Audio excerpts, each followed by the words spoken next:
Es un honor para mí estar en la Cátedra de Derechos Humanos y de Derecho Internacional Público de la Facultad de Derecho y Ciencias Políticas de la Universidad Mayor de San Marcos, en Perú. En esta ocasión, en la Cátedra de Derechos Humanos, se me ha designado el caso Abril Alocía y otros versus Perú. Mi nombre es Ana Elizabeth Villalta, soy del Salvador y quiero hacerles una presentación de este caso. Este caso prácticamente fue presentado ante la Corte Interamericana de Derechos Humanos el 16 de enero de 2010 por la Comisión Interamericana de Derechos Humanos.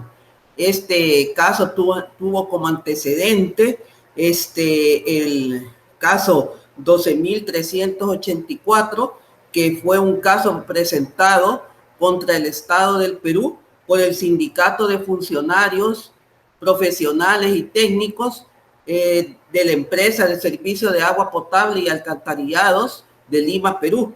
Este caso se fundamentaba en que habían aplicado unos decretos en forma retroactiva y esto había afectado los ratios salariales. En ese sentido, el representante de 233 trabajadores inició una denuncia ante la Comisión Interamericana de Derechos Humanos contra el Estado del Perú el 14 de abril de 2000, registrada bajo el número 166 plica 2000. El Estado del Perú, en el 18 de abril del 2002, se determinó que había una responsabilidad por parte del Estado del Perú basado en el artículo 25 de la Convención Americana sobre Derechos Humanos relativo a la protección judicial, en el sentido de que los tribunales judiciales del Perú no habían trabajado en una forma ágil y eficaz y por lo tanto habían caído en una falta de protección judicial. En ese sentido, pues se aplica el artículo 25 de la Convención Americana de Derechos Humanos. Si bien es cierto, el Estado del Perú aceptó la responsabilidad, no llegó a una negociación, a una solución amistosa con las 233 víctimas, debido a que no se pusieron de acuerdo en cuanto al quantum, o sea, la cantidad por las cuales eran responsables. Eso hizo que el caso siguiese en la Comisión Interamericana y que el 17 de marzo del 2009 la comisión presentara el informe de admisibilidad y de fondo, en este caso contra Perú. El informe, la comisión lo pasó al Estado peruano, dándole el lapso de 2 meses para que el Estado peruano determinara si podía llegar a una solución amistosa en cuanto a las condiciones que establecía la comisión. Como no hubo respuesta del Estado del Perú, la Comisión Interamericana pasó el caso a la Corte Interamericana de Derechos Humanos. La Corte Interamericana de Derechos Humanos, mediante resolución del 8 de septiembre del 2016, pasó de la demanda al Estado del Perú, al representante y a la Comisión Interamericana. Y el presidente del tribunal de la Corte Interamericana de Derechos Humanos estableció que era conveniente recibir las declaraciones juradas, o sea, los affidavits de 2 peritos, uno de la Comisión Interamericana y otro del Estado. Y asimismo también estableció que podía recibir la declaración de un testigo del Estado para poder determinar la responsabilidad del Estado en este caso, y que posteriormente iba a oír los alegatos finales tanto de la comisión como del representante de las víctimas, así como también de los agentes y delegados del Estado. En cuanto a la competencia de este caso, la competencia por parte de la Corte Interamericana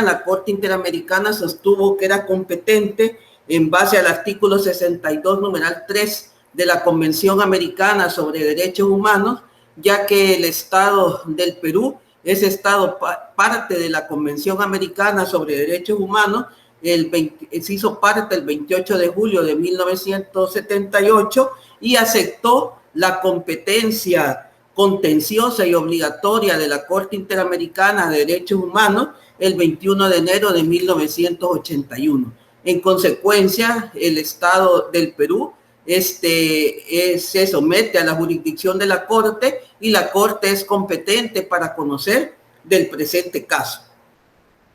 Entre los hechos probados por parte de la Corte del Tribunal Interamericano de Derechos Humanos se establecieron como hechos probados las declaraciones y los peritajes establecidos tanto por el representante de la comisión como por el representante del Estado, así como la declaración del testigo, pero siempre y cuando estas declaraciones y estos peritajes fueran de acuerdo a lo establecido en la resolución del presidente del tribunal, o sea, del presidente de la Corte, y cuando fueran congruentes con el objeto del fondo del litigio. En ese sentido, la Corte pues iba a aceptarlos como hechos con valor probatorio. Igual serían consideradas las observaciones del representante en lo pertinente siempre con el fondo de la controversia. En cuanto a los derechos vulnerados en este caso, tenemos el primero, el derecho a la protección judicial, que como ya lo dijimos, es el derecho establecido en el artículo 25 de la Convención Americana sobre Derechos Humanos en relación con el artículo 1.1 de dicha convención, por medio de la cual se establece que debe haber un procedimiento judicial ágil y expedito y efectivo, y realmente el procedimiento que se dio en este caso pues no fue un procedimiento en este sentido de acuerdo a la convención, sino que prácticamente fue un procedimiento ilusorio. En ese sentido pues hay una lesión, una violación al artículo 25 de la Convención Americana sobre Derechos Humanos, igualmente al derecho a la propiedad. ¿Por qué? Porque los salarios devengados por los trabajadores en el año 92 y 93, prácticamente se les aplicó los decretos retroactivos, los cuales de acuerdo al ordenamiento jurídico interno del Perú no podían ser aplicados, y esto afectó en la remuneración de los trabajadores y lesionó pues su derecho de propiedad. Por eso es que los dos derechos vulnerados de conformidad a la Convención Americana sobre Derechos Humanos son el derecho a la protección judicial y el derecho a la propiedad privada. En cuanto a las reparaciones, en este caso, de acuerdo a la jurisprudencia de la Corte Interamericana de Derechos Humanos como a la jurisprudencia internacional, cuando hay un daño por responsabilidad del Estado, es congruente la reparación de ese daño. En ese sentido, al haber un daño en el presente caso, como fueron daños materiales y fueron daños inmateriales, es procedente la reparación de los mismos de conformidad a las normas de la Convención Americana sobre Derechos Humanos. Además, otra de las reparaciones que no fue solicitada por el representante de las partes es que era necesario también la publicación de las respectivas sentencias, en este caso en el Diario Oficial del Estado del Perú, poniendo sobre todo la parte concluyente de la sentencia, la parte resolutoria, solo evadiendo pues únicamente los pies de página de la misma. Y todo esto pues era necesario porque la sentencia es prácticamente una reparación per se, es decir, una reparación por sí misma. Entonces todo esto pues era parte de lo que el tribunal, la Corte Interamericana de Derechos Humanos, consideró pertinente como las reparaciones que debían de darse en el presente caso. Tan importante es que la Corte Interamericana fijó la cantidad de 9.622.607.88 plicas nuevos soles equivalentes a $3.475.120 de los Estados Unidos de América. Entonces, prácticamente son las reparaciones que fijó la Corte Interamericana de Derechos Humanos en el presente caso. Entre los puntos resolutivos de esta sentencia es el primero y uno de los más importantes, es el reconocimiento parcial de la responsabilidad del Estado por la falta de protección judicial. Es lo único en que no se pusieron de acuerdo, como les dije al principio en la presentación del caso, fue en el quantum, pero la responsabilidad, pues por la falta de protección judicial, está establecida de conformidad a las normas de la Convención Americana sobre Derechos Humanos. También el Estado es responsable por la violación al derecho a la propiedad privada, tal como lo establecimos por los salarios afectados por los ratios salariales al haber aplicado en forma retroactiva los decretos legislativos en este caso. Y también es importante decir que por unanimidad la sentencia pues se consideró parte de las reparaciones per se y que el Estado dentro del plazo de un año tiene que establecer en la reparación de las cantidades fijadas, las dichas anteriormente, tiene que dárselas a las víctimas o a sus representantes o a sus causavientes. Eso es necesario pues que el Estado lo fije. Y además tiene el Estado la obligación, como dijimos, de publicar en el Diario Oficial la presente sentencia. En cuanto al estado de supervisión y de cumplimiento, la Corte Interamericana de Derechos Humanos, de acuerdo a sus normas y a su jurisprudencia, supervisará el cumplimiento de la presente sentencia cuando el Estado pues haya terminado de cumplir con todas las obligaciones impuestas por la misma sentencia. Pero dentro del plazo de un año, el Estado, dada la sentencia, el Estado tiene que emitir un informe en que el Estado establezca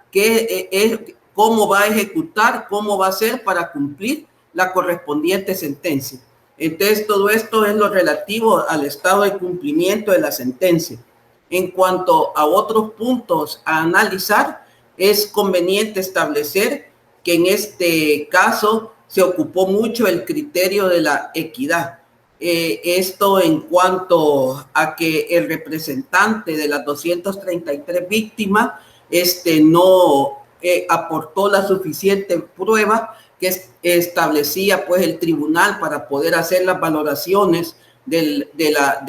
las pruebas, y en ese sentido el tribunal se basó mucho en el criterio de la equidad, que la equidad, como ustedes saben, de acuerdo a los filósofos griegos, sobre todo Aristóteles, la equidad es más que la justicia, y la equidad pues se relaciona con las condiciones particulares de las personas. Por eso es que los griegos medían la equidad con una regla de un material liviano, de un material flexible, porque la equidad se adaptaba al objeto que medía. Eso significa que la equidad tiene en cuenta las circunstancias particulares en este caso de la víctima. Y también la equidad pues es lo que regula lo justo en los casos concretos, en los casos particulares. De acuerdo a esto, pues la doctrina del derecho internacional ha llegado a considerar la equidad como fuente del derecho internacional. Y en ese sentido es que la misma Corte Internacional de Justicia, en su estatuto, en el artículo 38, inciso segundo, establece el principio de la equidad o el principio de secus bono cuando las partes solicitan la equidad ante la Corte Internacional de Justicia, pero con la condición de que la equidad tiene que ser solicitada por las partes. Y en los ordenamientos jurídicos internos de los estados se ha utilizado mucho la equidad en sus resoluciones y en sus sentencias. En ese sentido, concluimos que en este caso el criterio de la equidad ha sido un criterio pues muy utilizado por la Corte Interamericana de Derechos Humanos para poder reparar una obligación internacional en el presente caso. Además que esta regla de la equidad, este principio de la equidad, se ha sumado al acervo jurídico del Tribunal de la Corte Interamericana de Derechos Humanos y a la jurisprudencia del mismo. Nada más que este criterio de la equidad, cuando es utilizado en estas reparaciones por la Corte Interamericana de Derechos Humanos, tiene que tomar en cuenta que los gastos señalados por las partes tienen que ser en un quantum razonable. En conclusión, pues la equidad ha sido un criterio muy apreciado